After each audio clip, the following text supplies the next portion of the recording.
नमस्कार दोस्तों, जय जोहार। मैं कौशल तिवारी और बिहनिया संजय में आपका स्वागत है। एक तरफ बढ़ती महंगाई को लेकर आम लोगों में बढ़ता गुस्सा, तो दूसरी तरफ संविधान निर्माता बाबा साहेब अंबेडकर के अपमान को लेकर पूरे देश भर में जो प्रदर्शन हो रहे हैं, उससे क्या मोदी सरकार इस कदर घबरा गई है कि वह सब कुछ अपने मुट्ठी में कर लेना चाहती है। यही वजह है कि अब जो कल दो फैसले हुए हैं वह बेहद ही दुर्भाग्यपूर्ण है, कहा जाए तो गलत नहीं होगा। लोगों के अधिकारों का हनन हो रहा है, कहा जाए तब भी गलत नहीं होगा।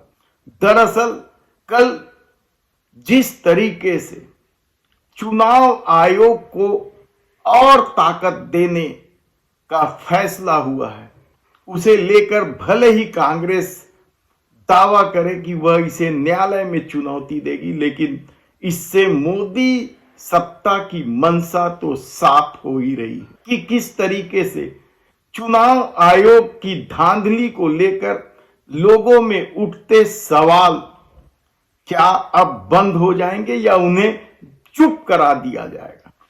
यह महत्वपूर्ण सवाल इसलिए है क्योंकि मोदी सरकार ने जो एक फैसला लिया है वह यह है कि अब चुनाव से जुड़े इलेक्ट्रॉनिक दस्तावेजों के सार्वजनिक निरीक्षण पर रोक लगा दी गई। याद कीजिए, आपकी लोकसभा चुनाव के दौरान किस तरीके से वोटों की संख्या अचानक 5-6% तक बढ़ गई थी, और यही सब कुछ महाराष्ट्र विधानसभा के चुनाव में भी हुआ था। और इसे लेकर तीनों राज्य मध्य प्रदेश, राजस्थान, छत्तीसगढ़ में हुए चुनाव पर भी सवाल उठे थे कि कैसे 5 बजे के बाद वोटों की संख्या अचानक 5-6-7% तक बढ़ जाती है। और इसे लेकर अभी सवाल चल ही रहे थे कि केंद्र सरकार ने फैसला ले लिया कि इसका दुरुपयोग होता है, इसलिए इलेक्ट्रॉनिक दस्तावेजों के अवलोकन पर रोक लगा दिया गया, जिसमें सीसीटीवी कैमरा और वेबकास्टिंग फुटेज तथा उम्मीदवारों की वीडियो रिकॉर्डिंग। सवाल तो तब भी उठ रहे थे कि 5 बजे के बाद यदि मतदाता मतदान केंद्र में इतनी बड़ी संख्या में थे तो उसकी वीडियो रिकॉर्डिंग दिखाई जाए कि सचमुच 5-6% मतदाता 5 बजे के बाद मतदान केंद्र में वोट डाले हैं।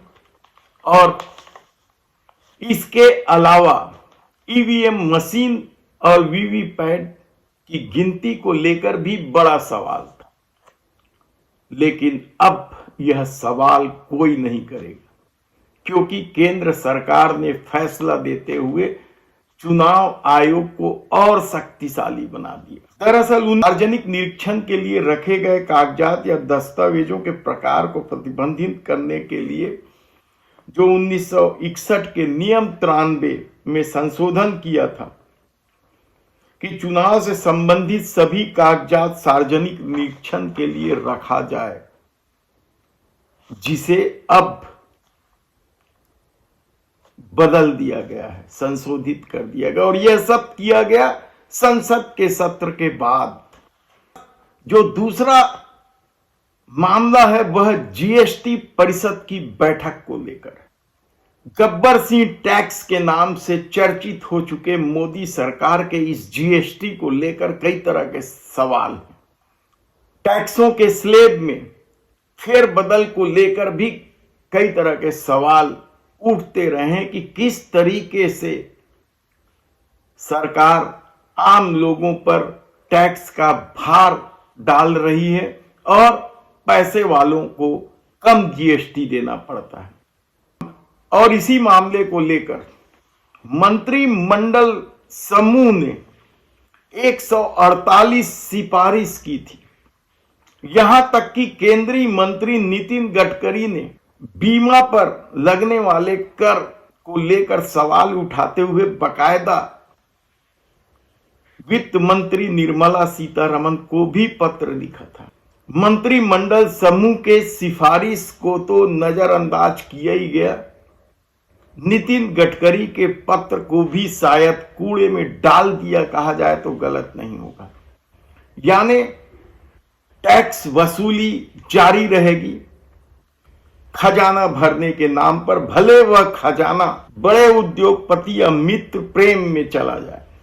आम लोगों को महंगाई से राहत मिल पाएगी, इसकी कहीं कोई संभावना नहीं दिख रही है। तब देखना है कि इस डरी हुई सत्ता आने वाले दिनों में, जब दिल्ली में चुनाव है, उसके बाद बिहार में चुनाव है, फिर यूपी में चुनाव है, क्या चुनाव आयोग के साथ मिलकर कोई खेल करना चाहती है?